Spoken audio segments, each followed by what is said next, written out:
Oi, gente, tudo bem? Meu nome é Isabela, eu sou estudante do terceiro período de Educação Física na Unifecaf e hoje eu tô aqui para apresentar para vocês um plano de melhoria do agachamento que foi o meu estudo de caso de cinesiologia e biomecânica. Primeiramente, o cenário que foi apresentado para mim foi de um indivíduo que supostamente estaria fazendo um agachamento livre com barra com a inclinação excessiva do tronco.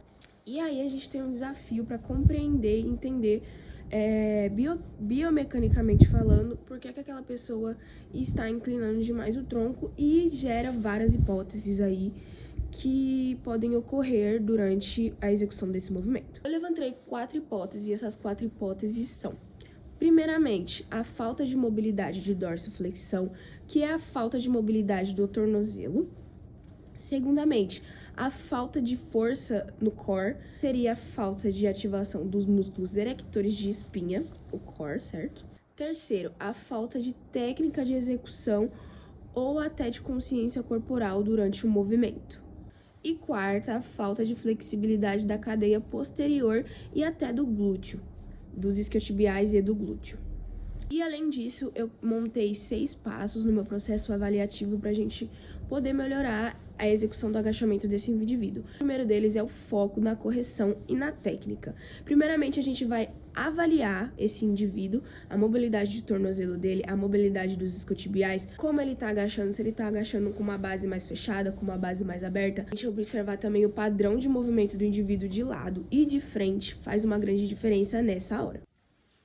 E depois da avaliação, a gente vai montar um plano de aula consistente em um mês, mais ou menos, para a gente poder aplicar todos esses fortalecimentos musculares e exercíciozinhos que ele vai fazer para melhorar isso. Separei algumas imagens para ilustrar para vocês o meu plano avaliativo e também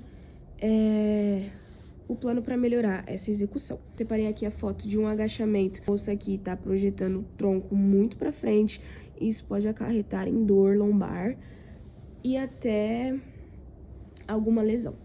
E os 3 primeiros exercícios que eu separei são exercícios de mobilidade. Primeiramente, a mobilidade de tornozelo. Segundamente, a mobilidade de quadril. Nesse exercício. E nesse exercício aqui, uma rotação externa, pra gente poder alongar o quadril. E terceiro, uma mobilidade torácica em 4 apoios, projetando o braço para cima e para baixo. O Dead Bug, que é um exercício onde o indivíduo leva a perna e o braço alternados para cima e troca.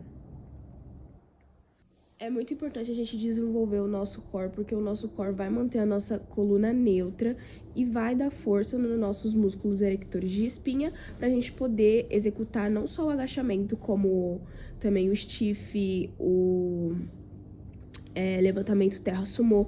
São ótimos exercícios e eles precisam muito dos erectores de espinha. E isso também evita muita compensação na coluna.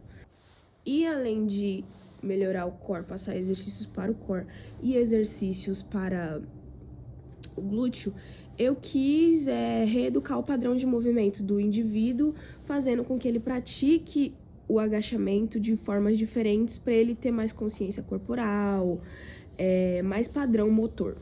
Primeiramente, eu passei o agachamento com barra sem peso para ele adquirir mais consciência corporal e não inclinar o tronco para frente, para ele entender que ele não precisa inclinar o tronco para frente.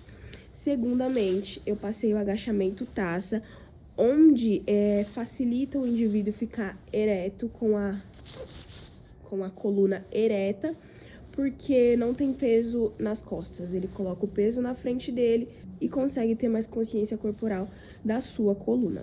Passei também o agachamento com pausa, que ele vai sem peso nenhum, vai agachar até onde ele conseguir e fazer uma isometria de 2 segundos para melhorar novamente a consciência corporal e o controle. O box squat, que é onde a gente coloca um banco para o indivíduo ter uma limitação de flexão de quadril. E com esses padrões de movimento, eu pretendo reforçar a coordenação intermuscular do indivíduo.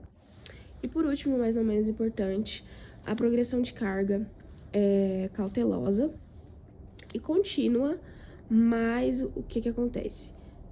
A gente precisa ser muito cauteloso nesse momento, porque se o indivíduo não está agachando corretamente, fica difícil colocar peso, ele vai compensar mesmo com a coluna.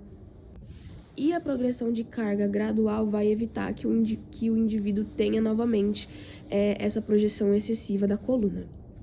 Então, não adianta a gente querer colocar muito peso logo de cara, porque ele não consegue fazer isso. A gente tem que manter a nossa qualidade de movimento para depois a gente querer colocar carga. E tá sempre ali monitorando o aluno com o feedback contínuo dele, porque eu acredito sim que ele vai parar de sentir dor, vai ter mais eficácia no movimento, vai ter mais resultados com o movimento. E é isso, eu espero que vocês tenham gostado. Muito obrigada pela atenção de vocês. Um beijo, tchau, tchau.